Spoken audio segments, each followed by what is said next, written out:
Bonjour, c'est Benoît, j'espère qu'aujourd'hui vous êtes fort et motivé et on voit ensemble comment gérer les dégâts lorsqu'on a un logement en location saisonnière.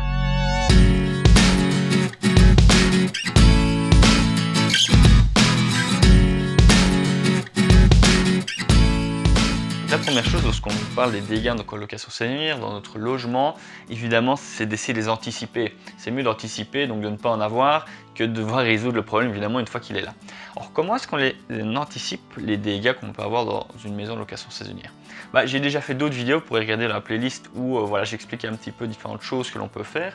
Mais principalement, il faut éviter donc d'acheter des objets de trop grosse valeur dans sa maison, donc des objets qui par exemple en corrélation au prix avec lequel on loue, on risque de rentabiliser vraiment sur un trop long terme le remboursement de par exemple je sais pas d'une TV extrêmement chère ou d'une table ou d'un produit de luxe qui serait d'un meuble de luxe qui serait dans la maison. Si un des locataires vient à les griffer ou à la casser, il faut qu'on puisse l'encaisser dans donc, les rentrées que l'on a et que ça ne doit pas être une catastrophe au niveau de la rentabilité du bien. Donc c'est ce que j'illustre ici donc à côté de la vidéo.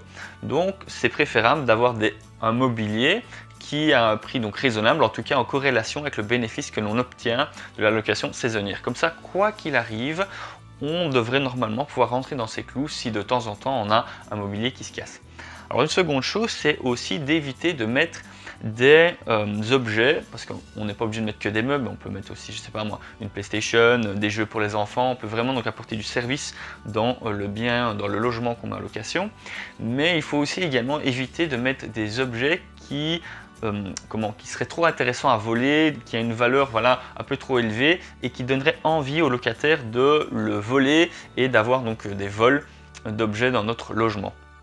Évidemment, si on a régulièrement des vols, c'est qu'il y a un problème et ça va vraiment baisser très fortement la rentabilité. Et même si voilà, on a des garanties, ce n'est jamais très cool de devoir gérer ce genre de problème. Ensuite, on peut mettre des choses en place pour obtenir des garanties ou de l'argent, des montants qui peuvent nous permettre d'avoir l'argent pour réparer le mobilier qui vient d'être cassé par le locataire.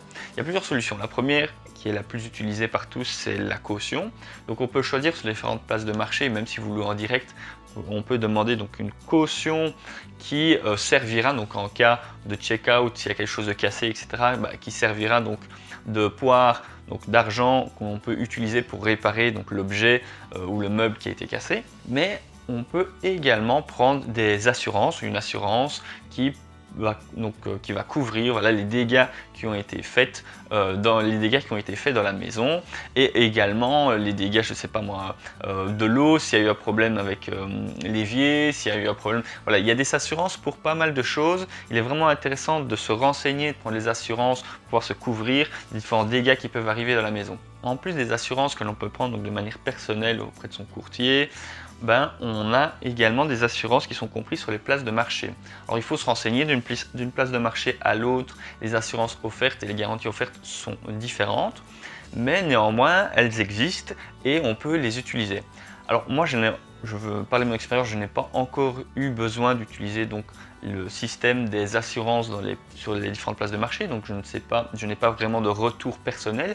Néanmoins, de ce que j'ai pu comprendre en recherchant un petit peu sur internet, il semblerait que ce soit très compliqué de faire fonctionner les assurances donc des différentes places de marché et que ça peut prendre énormément de temps avant de pouvoir donc récupérer de l'argent et voilà, donc c'est compliqué, que c'est pas spécialement la meilleure solution pour pouvoir se couvrir et pouvoir donc réparer rapidement les dégâts qui ont été faits dans la maison. Ensuite, peu importe ce qui vient arriver, avoir un meuble cassé, avoir, je sais pas moi, une TV, un objet volé, mais moi ça m'est arrivé. Et c'est très rare que j'utilise la caution locative. Pourquoi? Parce que voilà, c'est un investissement en location locative, il y a des choses, il y a des risques auxquels on s'attend et ça fait partie des pertes et profits. On doit faire une analyse globale de ce que le bien donc, ramène comme argent, les bénéfices que l'on a et voilà les dégâts, les petits tracas à devoir gérer au quotidien. Et il faut essayer d'éviter de se focaliser uniquement sur les problèmes, sur les petits tracas, sur voilà, les petites choses à racheter, les petites choses griffées, etc. Et plutôt se focaliser sur la vision globale de notre investissement et sur l'argent qui rentre tous les mois. On peut très bien avoir commencer à avoir un esprit préoccupé et à commencer à s'énerver pour des choses qui sont réellement futiles et qui ne méritent pas que l'on y attribue autant d'attention et autant d'énervement, alors que quelque part notre investissement est quand même rentable. Donc il faut essayer de voir le côté positif des choses, avoir toujours une analyse globale et se dire que de petits tracas, de temps en temps, de petites choses cassées font partie de l'investissement et que ce n'est absolument pas grave. Si vous avez apprécié cette vidéo, petit rappel, elle fait partie d'une playlist dédiée uniquement à la location saisonnière sur YouTube, donc vous pouvez aller rechercher après cette playlist là.